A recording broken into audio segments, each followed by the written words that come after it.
Welcome दोस्तों, आप सभी लोगों का स्वागत है हमारे चैनल द एडवेंचर क्लासेस में। आज जो है हम एक बहुत ही इम्पॉर्टेंट टॉपिक पढ़ने वाले हैं मेंसुरेशन, जो कि सभी द्विसायी परीक्षाओं में आप लोगों से पूछा जाता है। खासकर हम बात करने वाले थे एसएससी जीडी की, जो कि वैकेंसी भी आने वाली है, और यूपी पुलिस का वो भी हो सकता है कि 2 या 3 महीने में वैकेंसी आ जाए उसकी।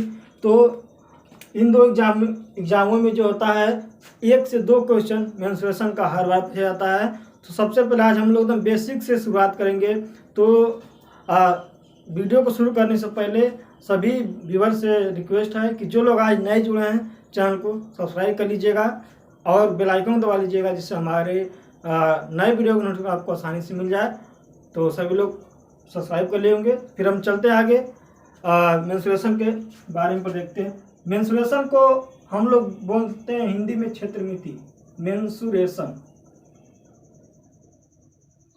इसको लोग हिंदी में बोलते हैं हम लोग क्षेत्रमिति। आधे तो इसके नाम में क्या होता है, क्षेत्र मतलब होता है एरिया, मिति मतलब नापना, क्षेत्र को नापना, क्षेत्र मिति होता है। हम लोग क्षेत्रमिति में क्या क्या पढ़ते हैं, आयतन, क्षेत्रफल, संपूर्ण पृष्ठ, वक्र पृष्ठ। तो सबसे पहले हम इन सब को जान लेते हैं होता क्या है। आयतन क्या होता है, सबसे पहले बात आती है आयतन की। हम किसी एक पर्टिकुलर की बात नहीं कर रहा हूँ किसका आयतन नहीं होता, मैं सबके लिए बात कर रहा हूँ। ठीक, आयतन क्या होता है, आपका आयतन निकालना होता है 1 नंबर। उसके बाद आता है आपका वक्र पृष्ठ। क्या आता है, वक्र पृष्ठ। फिर आता है संपूर्ण पृष्ठ। क्या आती है, संपूर्ण पृष्ठ। और क्या होता है आपका विकर्ण होता है। पढ़ा होगा विकर्ण, बताते हैं। ठीक, आयतन, वक्र पृष्ठ, संपूर्ण पृष्ठ, विकर्ण। अब से घनाभ वगैरह में आएगा तो दीवार क्षेत्रफल आ जाएगा। ठीक, ये भी आता है चारों दीवारों का क्षेत्रफल, जिसको वक्री पृष्ठ बोलते हैं, चारों दीवारों का क्षेत्रफल। ठीक, देखिए सबसे पहले बात करते हैं आयतन का। आयतन क्या होता है,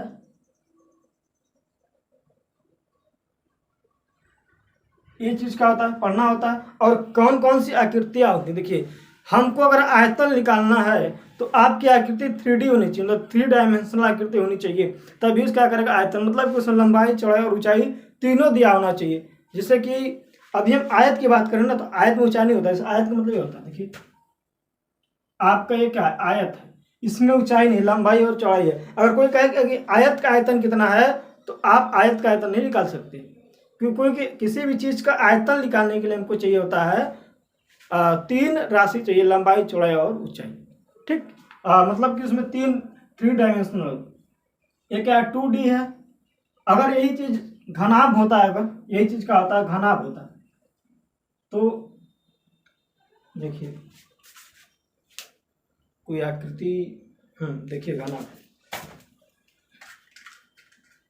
जैसे आपका ये माचिस की डिबिया है ना, ये देखिए यहाँ पर आपकी 3 डायमेंशनल आकृति। देखिए ये वाली आकृति, मतलब यहाँ से यहाँ तक ये क्या है, डिस्टेंस है, लंबाई मानते हैं इसको, और ये क्या है, चौड़ाई है। ठीक, और देखिए ये क्या है, मतलब कि यहाँ से देखा जाए इस पॉइंट से हम 3 दिशा में चल रहे हैं, इधर चल रहे हैं, एक ये और एक ये, मतलब यहाँ से हम 3 दिशा में चल सकते हैं। ये होता है 3 डायमेंशनल आकृति। इसको और बनाया जाए ऐसे। ठीक, अगर किसी एक पॉइंट की बात करें, अगर यहाँ से एक पॉइंट की बात करें तो ऊपर चल रहे हैं, यहाँ चल रहे हैं, यहाँ देखिए क्या, एक इधर चल रहे हैं, इधर चल रहे हैं, एक आकृति। एक है 3 डायमेंशनल। अगर आपसे परीक्षा में कभी कभी पूछ देता है इनमें से कौन सी आकृति 3 डायमेंशनल आकृति है, तो जैसे दे देगा त्रिभुज। क्या हो गया, त्रिभुज, आयत, वर्ग, षष्ठभुज, अष्टभुज, जितना भी है आपके समबाहु त्रिभुज, जितने त्रिभुज के पार हो गए, षष्ठभुज हो गया, अष्टभुज हो गया, ये क्या है, ये सब 2 डायमेंशनल है। क्या है, इनमें ऊंचाई नहीं होती है, मतलब ये 2 डायमेंशनल। देखिए अगर त्रिभुज बनाएंगे ऐसे बन जाता है, ऐसे ये त्रिभुज है, मतलब इसको बनाने को क्या चाहिए, यहीं से बन गया त्रिभुज। ठीक, अगर आयत है तो ये बन गया, वर्ग है तो भी ऐसे ही बनेगा, बनेगा ऐसे। तो ये सब क्या है, 2 डायमेंशनल आकृति है। अब 3 डायमेंशनल की बात करते हैं हम लोग, क्योंकि आजकल ये प्रश्न पूछ ले जा रहे हैं कि इनमें से कौन 3 डायमेंशनल आकृति है। तो जिसे 3 डायमेंशनल की बात करते हैं तो देखिए आपका आ जाएगा बेलन, क्या आ जाएगा, बेलन, शंकु, गोला, घन घनाभ, घन घनाभ, छिन्नक, जो भी है इसमें। अब यहाँ भी से वृत्त है, ये क्या है आपका 2 डायमेंशनल आकृति, क्या है 2 डायमेंशनल आकृति है। इधर वाली क्या है 3 डायमेंशनल, क्या है 3 डायमेंशनल। तो आपसे 1 नंबर का आजकल पूछ लिया जा रहा है कौन सा आकृति 2 डायमेंशनल है और कौन सा आकृति 3 डायमेंशनल है। ठीक है, अब सबसे पहले हम बात करिएगा इसमें पढ़ना क्या है। तो सबसे पहले हम क्रम वाइज पढ़ते हैं। देखिए चलिए बता देता हूँ, पहले आयतन होता क्या है, फिर उसके बताएंगे बाद में क्या होगा। आयतन होता है किसी भी चीज का आधार का क्षेत्रफल। आयतन का मतलब होता है आधार का क्षेत्रफल गुणे ऊंचाई। अब आधार अलग अलग आकृति के लिए अलग अलग उसका आधार होता है। क्या होता है, आयतन जो होता है आपका आधार का क्षेत्रफल गुणे ऊंचाई। क्या होता है, आधार का क्षेत्रफल। अब देखिए, अब इसके लिए कोई सा भी आधार हो, अलग अलग आकृति के लिए अलग अलग का आधार होगा, जिसे हम लोग बताते हैं आयतन। आयतन का होता है आधार का क्षेत्रफल,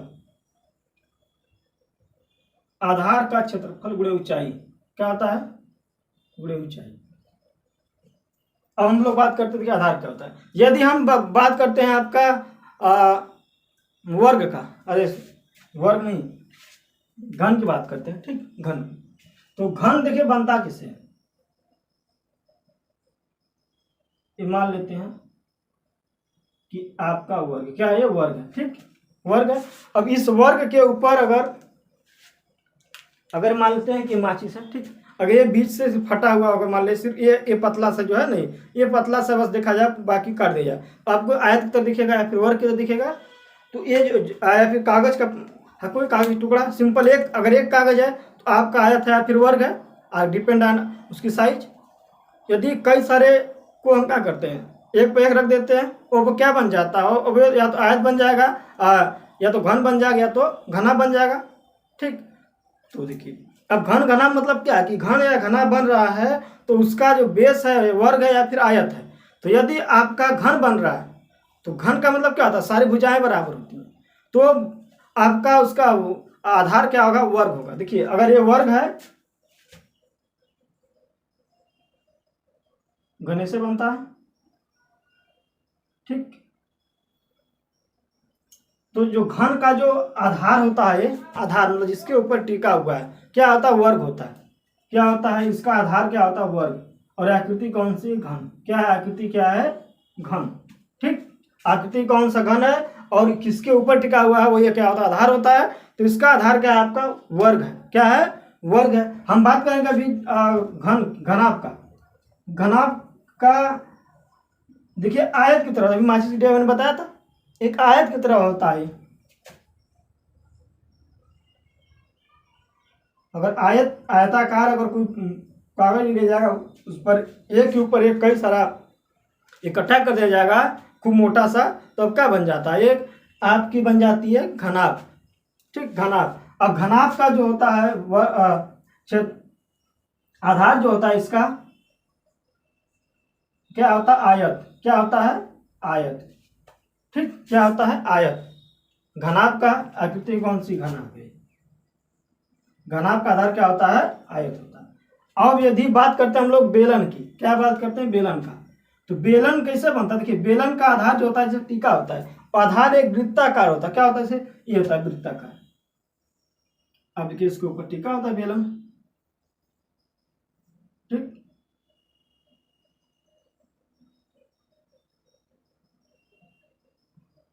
क्या होता है, नीचे का आधार क्या होता है, बेलन वृत्त के आकार का होता है। ठीक, तो बेलन का आधार क्या होता है, वृत्त होता है। बेलन का आधार क्या होता है, वृत्त होता है। क्या होता है, वृत्त। इसी तरीके से गोला भी एक तरीके से वृत्त पर आधारित होता है। क्या होता है, वृत्त पर। और शंकु की बात करते हैं। शंकु देखिए क्या होता है, शंकु का भी आधार होता है, ऐसे होता है, गोला ऐसे बना होता है। तो क्या नीचे तो आपका गोला है ना, शंकु होता है। ठीक, अब देखिए शंकु के केस में क्या होता है, और ये यहाँ से त्रिज्या होती है आपकी, ये क्या होती है, ऊंचाई होती है। और ये वाला एरिया होती है जो यहाँ से यहाँ तक लेंथ होती है, इनको बोला जाता है तिरछी ऊंचाई। और बेलन का क्या होता है, ऊंचाई h होता है और त्रिज्या क्या होता है, r होता है। ठीक, त्रिज्या क्या होता है, r। और घन, घनाभ, वर्ग, घन, घनाभ, बेलन और ये गोला। ठीक, क्या होता है, गोला। अब एक गोले को बनाना तो किसे बनाया जाएगा भाई, एक वर्ग के आकार का लेके उसको चारों एक्सिस पे घुमाया जाएगा, मतलब 360 डिग्री घुमाया जाएगा, तब जाकर के आपका क्या बनेगा, एक गोले का रूप लेगा। अगर आपको चारों तरफ घुमाया जा रहा है तो एक एरिया पाई स्क्वायर है, पूरा घुमा दिया गया चारों तरफ तो क्या होगा, 4 पाई स्क्वायर हो जाता है। मतलब एक बार जो घेरा है अपना एरिया पाई स्क्वायर घेरा होता है, अब पूरा घुमाते हैं तो क्या बन जाता है, 4 पाई स्क्वायर, जो क्या होता है उसका work piece epsilon full piece दोनों बराबर होता है। ठीक, देखिए तो हम लोग बात करते हैं आकृति, आपने समझ गया होगा कौन से आकृति क्या है। सबसे नंबर 1 पे हम लोग बात करते हैं घन की। किसका बात करते हैं हम लोग, घन का। नंबर 1 पे हम लोग बात करते हैं घन का। अब घन के बारे में देखते हैं क्या क्या होता है क्या नहीं होता है।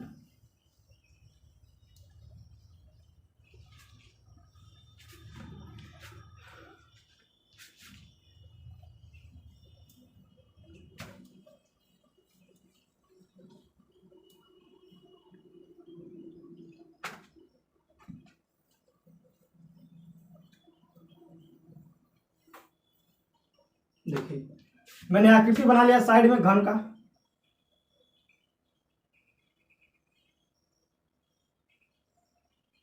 घन आपने देखा होगा जिसे आपका लूडो का पासा होता है ना, घन के आकार का, वो है। ठीक, ये बन गया घन। अब ये घन है तो सारी भुजाएं बराबर होंगी।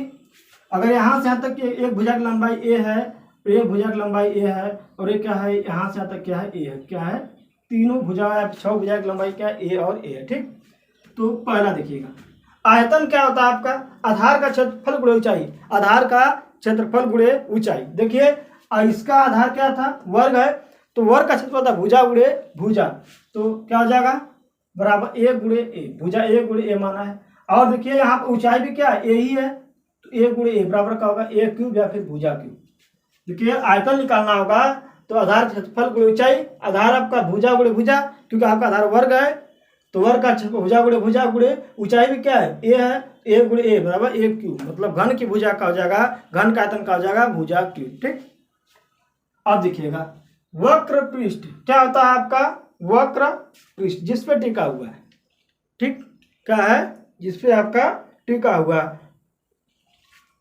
किस पे टिका हुआ है, अब देखिए घनाभ का वक्र पृष्ठ होता है 4 द्वार क्षेत्रफल, इसको हम लोग बोलते हैं 4 द्वार का क्षेत्रफल। ठीक, और यहाँ पर संपूर्ण पृष्ठ। अब देखिए घन का अगर 4 दीवार की बात करा जाएगा, दीवार की, तो नीचे वाला एरिया और वो एरिया काउंट नहीं होता हमेशा। देखिए 4 दीवार की बात किया जाएगा, एक, क्योंकि 6 दीवार बने ऐसे करके,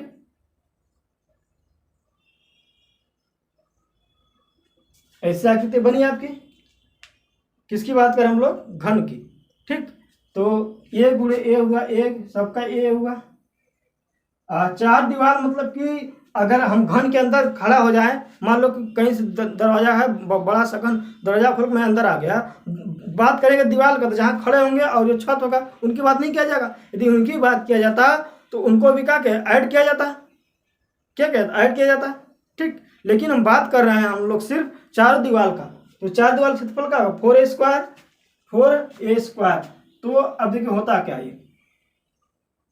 ये होता है 4 दीवारों का क्षेत्रफल गुणे आधार का परिमाप। ये क्या होता है, आधार का परिमाप गुणे ऊंचाई। इसको ऐसे भी लिखते हैं, वक्र पृष्ठ जो होता है आधार का परिमाप, आधार का परिमाप गुणे ऊंचाई। देखिए अब यदि आधार है, आधार क्या है आपका, घन का आधार क्या वर्ग है, और वर्ग का परिमाप होता है 4 गुणे भुजा होती है। देखिए इनको नापना हो तो 1 1 1 1 4 हुआ, अच्छा 4a। ऊंचाई भी क्या माना, ए माना है, तो घन का वक्र पृष्ठ या फिर इसको बोलते हैं चारों दीवारों का क्षेत्रफल क्या होता है, 4a स्क्वायर। घन के 4 दीवार क्षेत्रफल का होता है 4a स्क्वायर। ठीक, किसका, घन के 4 दीवार क्षेत्रफल 4a स्क्वायर। अब हम बात करते हैं हम लोग संपूर्ण पृष्ठ। संपूर्ण पृष्ठ का मतलब ये हुआ, अभी मैंने बात की कि मैं अंदर खड़ा हूँ और फर्श और छत छोड़ देता हूँ, ठीक, तो वह पृष्ठ था। अब मैं सबकी बात कर लूँगा तो भाई 6 छत पड़ जाएंगे ना। अब मैं खड़ा हूँ जमीन और वो छत, ठीक। अब इसमें क्या होता है, देखिए ये होता है आपका वक्र पृष्ठ। संपूर्ण पृष्ठ बराबर होता है वक्र पृष्ठ प्लस दोनों सिरों का क्षेत्रफल, प्लस दोनों सिरों का क्षेत्रफल। क्या होता है, ये देखिए मैं जो लिख रहा हूं सभी के लिए लागू है, नहीं कि सिर्फ घन के लिए लागू है फिर घनाभ के लिए। कोई सा भी आकृति होगा सबके लिए आपका फार्मूला एलिजिबल होगा, ठीक। तो वक्र संपूर्ण पृष्ठ होता है वक्र पृष्ठ प्लस दोनों सिरों का क्षेत्रफल। अब देखिए घनाभ वक्र पृष्ठ में बताया क्या है, 4a²। अब दोनों सिरा मतलब एक सिरा क्षेत्रफल a²। देखिए अगर एक सिरा ये है, एक सिरा ऊपर है, मान लो छत के नीचे खड़े हैं तो छत का क्षेत्रफल a² होगा और फर्श का a², तो दोनों जोड़ते हैं तो 2a² हो गया, ठीक। तो संपूर्ण पृष्ठ आपका आ जाएगा 4a² प्लस समय के लिए 4a² प्लस a² रखा होगा 6a², या फिर अलग अलग सबको निकालते हैं तो क्या आएगा 6 गुणे भुजा स्क्वायर, ठीक। तो आपका संपूर्ण पृष्ठ होता है वक्र पृष्ठ प्लस दोनों सिरों का क्षेत्रफल। क्या हो जाता है आपका वक्र पृष्ठ प्लस दोनों सिरे का क्षेत्रफल। गर्मी बहुत हो रहा है। वक्र पृष्ठ प्लस दोनों सिरों का क्षेत्रफल। अब देखिए बात करते हैं विकर्ण का। विकर्ण का मतलब यह होता है कि उसके अंदर मैक्सिमम कितने लेंथ की छड़ या फिर कोई चीज को रखा जा सकता है। अगर हम बात करेंगे कि मैक्सिमम लंबाई रखना है तो यहाँ से यहाँ तक ज़्यादा नहीं होगा, ये भी ज़्यादा नहीं होगा। अगर इसको मैक्सिमम लंबाई मतलब विकर्ण ये चीज होता है, इसको रखना होगा। तो अगर विकर्ण में रखना है तो यहाँ से लेकर के ये दूरी पर रखा जा सकता है। तो घन का विकर्ण होता है भुजा कड़ी में 3। घन का विकर्ण होता है, ऐसे लिखते हैं, देखिए रूट में सारे भुजाओं का भाई जितने भुजाएं रहेंगी, सिंपल तरीका भाई कितना हो सकता है, इनका मतलब होता है रूट में जितने भुजाएं सबका वर्ग, a² plus a² plus a²। क्या हो गया आपका 3a² हो गया। तो ये तो बाहर निकल गया, रूट में क्या हो जाएगा 3, या फिर ऐसे भी लिखा होता है रूट में 3 × a, मतलब कड़ी में 3 गुणे भुजा। आपका क्या होता है संपूर्ण पृष्ठ। क्या होता है संपूर्ण पृष्ठ। 4 का होता है 4a²। अब हमने बात किया किसका, घन का। तो आप घन का समझ में आ गया कैसे होता है। और उसके बाद बात करेंगे घनाभ के बारे में। अब हम बात करते हैं घनाभ का। अभी मैंने घन के बारे में बताया, अब हम लोग बात करते हैं घनाभ के बारे में। देखिए घनाभ क्या होता है, अभी मैंने बताया शुरुआत में ही कि घनाभ का आपका जो आधार होता है क्या होता है, आयत होता है। तो इसका आयतन क्या होना चाहिए, आयतन जो होना चाहिए आधार का क्षेत्रफल गुणे ऊंचाई। यदि आपका देखिए घनाभ की बात करता हूँ,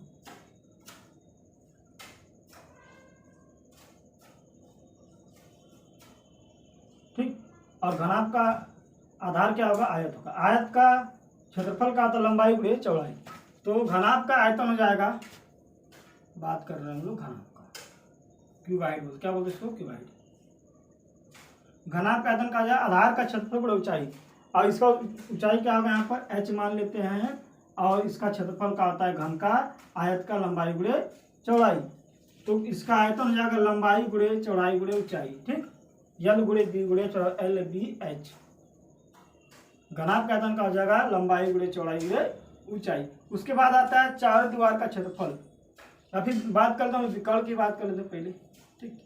अभी मैंने विकर्ण का बताया था कि विकर्ण का होता है रूट में तीनों भुजाओं का वर्ग, कड़ी में तीनों भुजाओं का। अगर देखिए यहाँ पर तीनों भुजाएं तीनों अलग अलग हैं तो क्या करेगा, तीनों भुजा का वर्ग L² plus B² plus H²।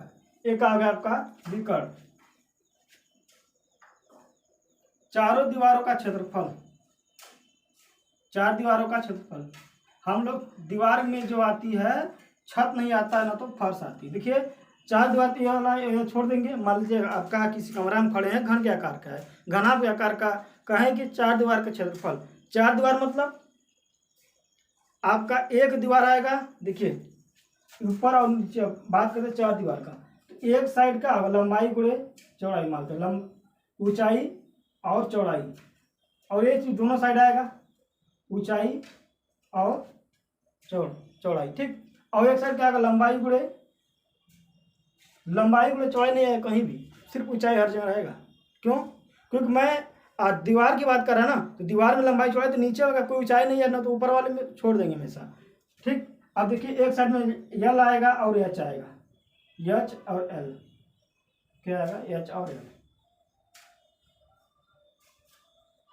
और सबको जोड़ेंगे अगर हम तो क्या आएगा, या फिर 4 दुआ क्षेत्रफल क्या बताया था आपका, आधार का परिमाप गुणे ऊंचाई। तो आधार का परिमाप गुणे ऊंचाई, मैंने बात किया यहाँ से कि आधार का परिमाप है, आधार आपका क्या है, आयत है, आयत परिमाप क्या होगा, देखिए 2 ठो एल है 2 ठो बी, भाई 2l प्लस 2b, 2 कोष्ठ में l प्लस बी, और ऊंचाई क्या है इससे गुणा कर दीजिए, ठीक। क्या होता है आधार का परिमाप गुणे ऊंचाई, आधार का परिमाप क्या हो गया यहाँ पे, 2 कोष्ठ में 2l प्लस 2b, 2 कोष्ठ में l प्लस बी है, 2 कोष्ठ में l plus B into H, आधार का परिमाप गुणे ऊंचाई एच। उसके बाद आएगा 6 दीवार या फिर संपूर्ण पृष्ठ,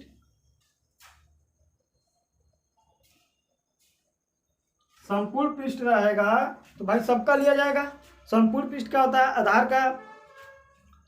आधार का आपका वक्र पृष्ठ प्लस दोनों सिरों का क्षेत्रफल। तो वक्र पृष्ठ क्या है यहाँ पे, 2 कोष्ठ में l plus B into H plus दोनों सिरा है, तो एक से एक एल बी है, दूसरे का भी क्या एल बी, 2LB, इसको गुणा कर देंगे, आ जाएगा आपका 2 कोष्ठ में LB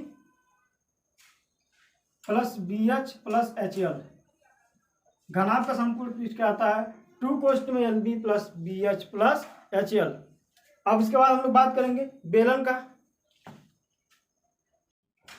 अब हम लोग बात करते हैं बेलन का। तो बेलन का क्या निकालना होता है, आयतन, संपूर्ण पृष्ठ और वक्र पृष्ठ। देखिए आपका बेलन से होता है, अभी मैंने शुरुआत में बताया था कि बेलन का आधार क्या होता है, वृत्त, और इस वृत्त का क्षेत्रफल होता है पाई आर स्क्वायर। क्षेत्रफल क्या होता है वृत्त का, पाई आर स्क्वायर, और वृत्त का परिमाप जो होता है आपका 2 पाई आर, क्या होता है 2 पाई आर। तो यदि आपको आयतन निकालना है, क्या बताएगा फार्मूला, आयतन आधार का क्षेत्रफल गुणे ऊंचाई। क्या होता है, आधार का क्षेत्रफल गुणे ऊंचाई। यदि बेलन की ऊंचाई क्या है, h है, तो आधार की आर मानते ऊंचाई h, तो क्या हो जाएगा आपका आयतन हो जाएगा पाई आर स्क्वायर, आधार का क्षेत्रफल गुणे ऊंचाई, ऐसे मल्टीप्लाई कर दिए, क्या आता है आपका पाई आर स्क्वायर h। वक्र पृष्ठ क्या होता है आपको बताया गया था, आधार का परिमाप गुणे ऊंचाई। तो इसका आधार का परिमाप क्या है 2 पाई आर, क्योंकि आधार का वृत्त का परिमाप 2 पाई आर गुणे ऊंचाई h। तो वक्र पृष्ठ हो जाएगा आपका 2 पाई आर एच, क्या हो जाएगा 2 पाई आर एच। संपूर्ण पृष्ठ की बात करेगा, संपूर्ण पृष्ठ क्या होता है आपका वक्र पृष्ठ पर दोनों सिरों का क्षेत्रफल। तो वक्र पृष्ठ क्या है आपका 2 पाई आर एच प्लस दोनों सिरा का क्षेत्रफल। तो एक सिरे का क्षेत्रफल वृत्त है, ये भी वृत्त है, एक वृत्त का पाई आर स्क्वायर, और 2 है तो 2 पाई आर स्क्वायर हो जाएगा, क्या 2 पाई आर स्क्वायर से जोड़ दीजिए, तो 2 पाई आर कॉमन निकल गया, बच क्या गया एच प्लस आर। तो बेलन का संपूर्ण पृष्ठ क्या होता है आपका 2 पाई आर कोष्ठ में एच प्लस आर।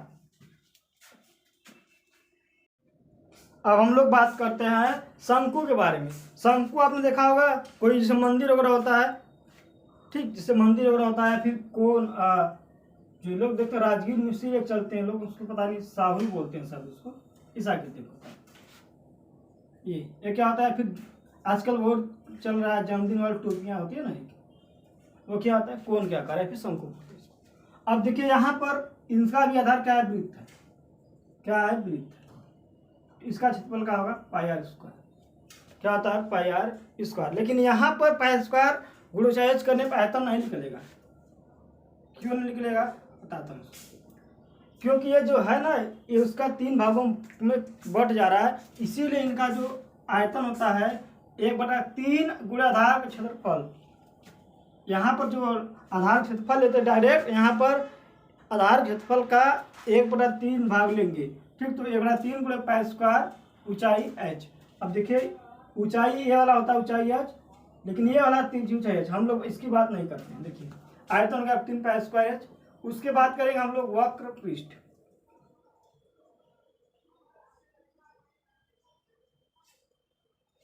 वक्र पृष्ठ, आधार का परिमाप गुणे ऊंचाई। लेकिन यहाँ पर क्या है, आधार का परिमाप 2πr गुणे ऊंचाई h, यहाँ पैसा नहीं लेना है। देखिए इसमें क्या होता है, यहाँ पर ये लेना है ऊंचाई l, क्या लेना है, और आधार का ये आधा हो जा रहा है पूरा पूरा। देखिए इसका होता है फार्मूला, एक का एक समकोण त्रिभुज रूप बन रहा है वाला, यल आर है ये एच, तो यल बराबर होता है कड़ी में L H square plus R square, जिसको हम लोग बोलते हैं तिरछी ऊंचाई। क्या बोलते हैं इसको हम लोग, तिरछी ऊंचाई। तिरछी ऊंचाई को यल से दर्शाते हैं, वो होता है आपका यल कड़ी में H square plus R square. उसके बाद होता है आपका संपूर्ण पृष्ठ, संपूर्ण पृष्ठ। अब देखिए वक्र पृष्ठ जो होता है, अभी मैंने बताया कि पूरा नहीं लेंगे, क्योंकि भाई देखिए वक्र पृष्ठ होना चाहिए 2πr गुणे यल, लेकिन आप देखिए ऊपर का भाग नहीं है, ऊपर का भाग जैसे वक्र पृष्ठ का ये भी होता है वो भी होता है, ऊपर का भाग सिर्फ बिंदु है, इसलिए क्या लेंगे πr लेंगे सिर्फ वक्र पृष्ठ का, आप बोलते हैं जो आपका परिमाप उसका आधा πr ले लेंगे। ठीक, अब देखिए क्या ले लेंगे πr, और जो ऊंचाई h लेना है उसको जब क्या लेंगे πrl। ठीक, तो वक्र पृष्ठ का आता है शंकु का πrl। देखिए यदि बेलन होता था तो ये भी भाग होता था ना, ये भाग होता था, तो अभी इसका तब हम लेते थे वक्र पृष्ठ 2πr लेते थे, लेकिन अब देखिए ऊपर का भाग नहीं है, इसलिए क्या लेंगे 2πr जगह सिर्फ हम πr ले रहे हैं, और इसमें ऊंचाई h होता था, लेकिन इसमें क्या ले रहे हैं हम लोग यल ले रहे हैं। ठीक, तो क्या हो गया πrl। अब बात करते हैं संपूर्ण पृष्ठ। संपूर्ण पृष्ठ का होता है वक्र पृष्ठ प्लस दोनों सिरों का क्षेत्रफल, तो वक्र पृष्ठ क्या है πrl। अब दोनों सिरा, भाई इस सिरा कोई क्षेत्रफल नहीं है, सिर्फ यही वाला है, इनका क्षेत्रफल का होगा पाई स्क्वायर है, क्योंकि वृत्त क्या आकार का है πrl plus πr square, πr common निकालेंगे तो l प्लस r, क्या होता है आपका ये संपूर्ण पृष्ठ। आयतन पाई स्क्वायर h, वक्र पृष्ठ πrl, तिरछी ऊंचाई L square H square plus R square, वक्र पृष्ठ πr कोष्ठ में l प्लस r। ये होता है शंकु के लिए फार्मूला। इसके बाद हम लोग बात करते हैं गोला का। देखिए गोला का, गोले को हम लोग बोलते हैं इंग्लिश में स्फीयर। गोला बना हुआ है, इसकी गोले क्या होती है त्रिज्या r। अब गोले का भी तो क्या होता है वृत्त, आधार एक वृत्त होता है। अब इसको गोले को बनाया क्या जाता है, गोले बनाने के लिए पूरा चक्कर घुमाना पड़ेगा 360 डिग्री, तो 4 चक्कर घूम जाएगा गोला। तो गोले का आयतन जो होता है ना, आधार का क्षेत्रफल 4/3πr स्क्वायर होता है। ऊंचाई का मान लेते h को का मान लेंगे r, क्योंकि यहाँ से यहाँ जाइए चाहे यहाँ जाइए चाहे यहाँ जाइए, सब कुछ का त्रिज्या r। किसी बिंदु से वृत्त के किसी एक मतलब केंद्र से कहीं भी जाइएगा, क्या त्रिज्या r के बराबर होता है, तो क्या होता है इसका आयतन 4/3πr। इनका वक्र पृष्ठ जो होता है आपका आधार का परिमाप, ठीक, गुणे ऊंचाई। आधार का परिमाप क्या होता है 2πr। अब इस तरह का दो ठो है ना, तो 2 गुणे 2πr स्क्वायर हो जाएगा। ठीक, 2πr हो जाएगा। संपूर्ण पृष्ठ होता है, संपूर्ण पृष्ठ और वक्र पृष्ठ दोनों गोले का होता है एक ही होता है 4πr स्क्वायर। संपूर्ण पृष्ठ कहिए चाहे वक्र पृष्ठ कहिए, दोनों का क्या होता है एक ही होता है। अब इसी में हम लोग बात करते हैं अर्धगोले का। इसकी बात करते हैं हम लोग अर्धगोला। अर्धगोला ऐसा होता है, अब इसका आयतन ठीक इसका आधा हो जाएगा। यदि अर्धगोला रहेगा तो इसका आयतन हो जाएगा 2/3πr³, और इसका वक्र पृष्ठ हो जाएगा 2πr स्क्वायर। क्या हो जाएगा, सब कुछ आधा हो जाएगा। और यदि संपूर्ण पृष्ठ हो जाएगा तो देखिए एक पृष्ठ बढ़ गया, सिर्फ यहाँ पर क्या बढ़ गया, ये वाला 2 था, ये इसमें कॉमन आ गया, तो इसका क्या हो जाता है संपूर्ण पृष्ठ 3πr स्क्वायर। क्या होता है, यदि अर्धगोला रहेगा तो आयतन 2/3πr³, वक्र 2πr स्क्वायर, और वो संपूर्ण पृष्ठ 3πr स्क्वायर आपका हो जाएगा।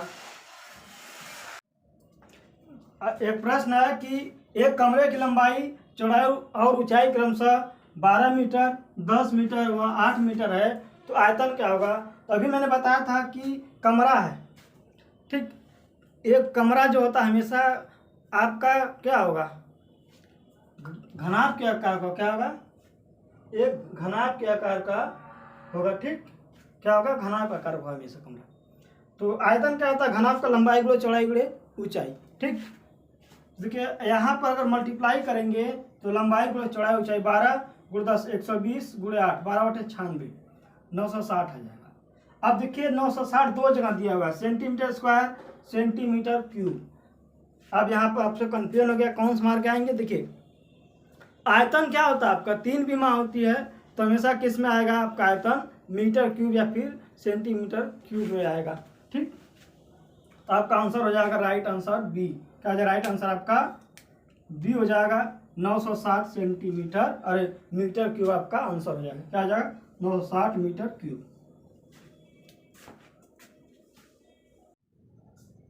देखिए अगला प्रश्न लिखा हुआ कि एक घनाभ की विमाओं में 2 संबंधे 3 संबंधे 4 का अनुपात है, यदि उसका आयतन 3000 सेंटीमीटर क्यूब हो तो संपूर्ण पृष्ठ क्या होगा। तो देखिए आयतन दिया हुआ, आयतन क्या होता है, लंबाई गुणे चौड़ाई गुणे ऊंचाई का नाम का। यदि भुजाएं दिया हुआ अनुपात तो उसको मान लेते 2x मान लेते हैं उसका अनुपात। तो देखिए घनाभ भुजा का आयतन का लंबाई गुणे चौड़ाई गुणे ऊंचाई, तो उसको 2x गुणे 3x गुणे 4x लिख सकते हैं। यहाँ पे भुजा को x मान लेते हैं तो x भुजा है उसका अनुपात 2 3 और 4 है। इस तरह से बिल्कुल ऐसा बराबर का दिया हुआ 3000।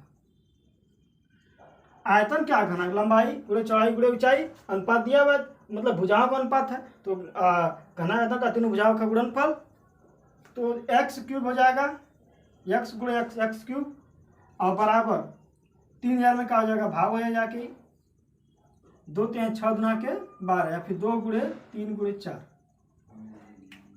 तो यदि हम 6 से भाग करेंगे 2 3 6 तो 5 बार में जाएगा 0, 500 भागे 4 कर देंगे 125 आ जाएगा। क्या है 125।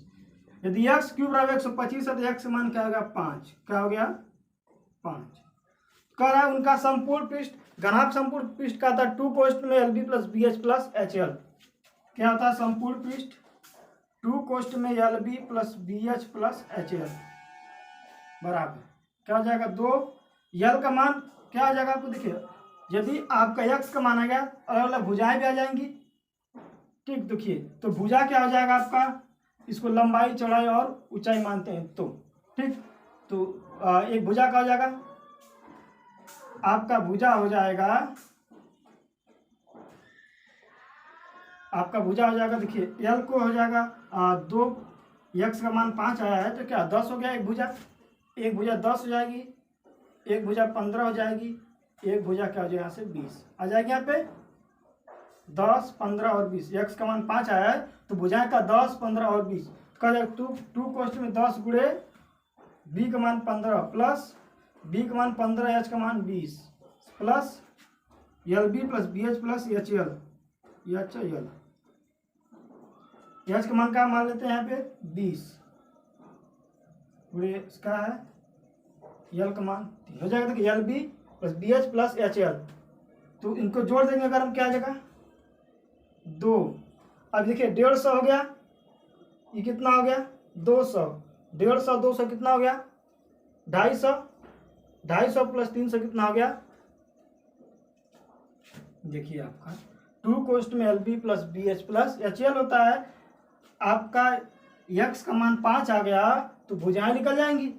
एक भुजा 10 आ गया, एक भुजा 15, एक भुजा 20, तो 2 कोष्ठ में LB plus BH plus HL, तो 2 कोष्ठ में यल का मान 5 ले लेते हैं अगर 10 गुणे 5, 2 कोष्ठ में 10 गुणे 5 प्लस 15 गुणे 20 प्लस 10 गुणे 15, 150 हो गया ये प्लस 15 दुना के 300 हो गया प्लस 10 दुना के 200, तो 200 प्लस 300 500, 500 प्लस 150 650 हो गया। 650 गुणे 2 कर देंगे कितना हो जाएगा 1300 हो जाएगा। अब देखिए यहाँ पर ऑप्शन कौन सा दिया हुआ सेंटीमीटर स्क्वायर, क्या हो जाएगा 1300 सेंटीमीटर स्क्वायर आपका आंसर हो जाएगा। ठीक, अगला प्रश्न है कि 2 घनों के आयतनों में 8 मतलब 27 का अनुपात है तो उनके क्षेत्रफल अनुपात का देखिए क्या है आयतन का अनुपात, तो आयतन बराबर आयतन का अनुपात क्या है, 8:27। आपको पता होता है कि आयतन जो होता है भुजा क्या होता है, क्यूब के रूप में होता है। यदि आयतन में अनुपात भुजा में अनुपात 1 का है मतलब 2/3 का, तो आयतन का आ जाता है 2 का क्यूब और 3 का क्यूब, ऐसे रूप में होता है। तो यदि आयतन दिया हुआ इतना, जैसे आयतन क्या होता है, 1 क्यूब होता है ना, तो इनका अनुपात इतना है, तो भुजाओं का अनुपात क्या हो जाएगा यहाँ पे 2/3, इसका क्यूब रूट निकाल देंगे। उसके बाद कह रहा है कि वर्क पृष्ठ का होता है, वर्क का 4 स्क्वायर ग्रुप में होता है, ठीक। तो वक्र पृष्ठ क्या है, वर्क पृष्ठ का आपका वर्ग के रूप में आ रहा है, तो वर्क पृष्ठ का अनुपात 2/3 का स्क्वायर, मतलब कि 4/9। सिंपल से बात देखिए, आयतनों का अनुपात दिया है, ये पूछे कि भुजाओं का अनुपात क्या हो जाएगा, तो क्यूब रूट निकाल दीजिए, तो 2/3 हो गया आपका भुजाओं का अनुपात। उसके बाद कर रहा है वक्र पृष्ठ पूछ रहा है, तो आपका भुजाओं का निकल गया 2/3, तो वक्र पृष्ठ क्या होता है, वर्ग के रूप में आएगा 2/3 का वर्ग 4/9। तो ऑप्शन नंबर राइट आंसर होगा सी, 4/9।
अगला प्रश्न है कि 6 सेंटीमीटर भुजा के ठोस घन को पिघलाकर 5 मीटर लंबा तथा 4 मीटर चौड़ा और कितना मीटर कितना ऊंचा ठोस बनाया जा सकता है। ऐसे प्रश्नों को जब पिघला कर आकृति बनाया जाएगा तो पिघलाने से पहले जिस आकृति का आयतन रहेगा पिघलाने के बाद का आयतन का होगा बराबर होगा। अब आयतन अलग अलग, अगर आकृति अलग अलग होंगी तो फार्मूला का होगा अलग अलग जाएगा। क्या बनाया जा रहा है, एक ठोस घन को पिघला करके एक नया आयतन बनाया जा रहा है, मतलब घनाभ। तो ठोस घन का आयतन होगा घनाभ के आयतन के बराबर होगा। तो घन का आयतन कहता है भुजा क्यूब, और भुजा का घन भुजा कहते हैं 6 सेंटीमीटर। तो 6 का क्यूब बराबर घनाभ का लंबाई गुणे चौड़ाई गुणे ऊंचाई। तो लंबाई 5 × 4, ऊंचाई मान लेते हैं h। ये थोड़ा हो जाएगा 6 को 216 बटा के 5 चौक को 20, भाग देंगे 216 में 20 का 20 से कम 20, 1 बचा 6, नहीं जाएगा 0 ले जाएंगे, 0.8 फिर जो 20 8 160, तो 10.8 सेंटीमीटर। तो इसका ऊंचाई हो जाएगा आपका 10.8 सेंटीमीटर, राइट आंसर हो जाएगा आपका। अगला प्रश्न दिया कि दो बेलनों के आयतन क्या समान है, यदि उनके ऊंचाइयों में 2 संबंधित 3 का अनुपात है तो व्यासों में अनुपात का। दोनों को ऊंचाई का दिया है, आयतन समान दिया है। एक आयतन त्रिज्या r1 मानते हैं, ऊंचाई h2 मानते हैं अलग अलग। तो पाई r1 स्क्वायर h1 बराबर पाई r2 स्क्वायर h2, भाई दोनों का त्रिज्या अलग अलग मान लेते हैं। पाई से पाई तो कैंसिल हो जाएगा। अब इनका आयतन निकालना, r1 स्क्वायर गुणे h1 का मान क्या दिया है, ऊंचाई का अनुपात दिया हुआ है, और 2 संबंधित 3, मतलब इसका 2 हो गया, इसका कहा जाएगा r2 स्क्वायर गुणे 3। r1 स्क्वायर बटे r2 स्क्वायर निकाल लिया जाएगा यहाँ पर, तो 3 बटा के 2 आएगा। तो इनका अगर हम r1 बटे r2 निकालेंगे, इधर का जाके आपका इसका वर्ग घटेगा, इधर जाकर वर्गमूल हो जाएगा। तो कड़ी में 2 संबंधी कड़ी में 3 हो गया। तो जितना अनुपात आपका त्रिज्या में वही अनुपात क्या होगा आपका व्यास का होगा। तो अनुपात होगा व्यासों का अनुपात कड़ी में 2 संबंधी कड़ी में 3 संबंधी कड़ी में 2। Option number A right answer हो जाएगा।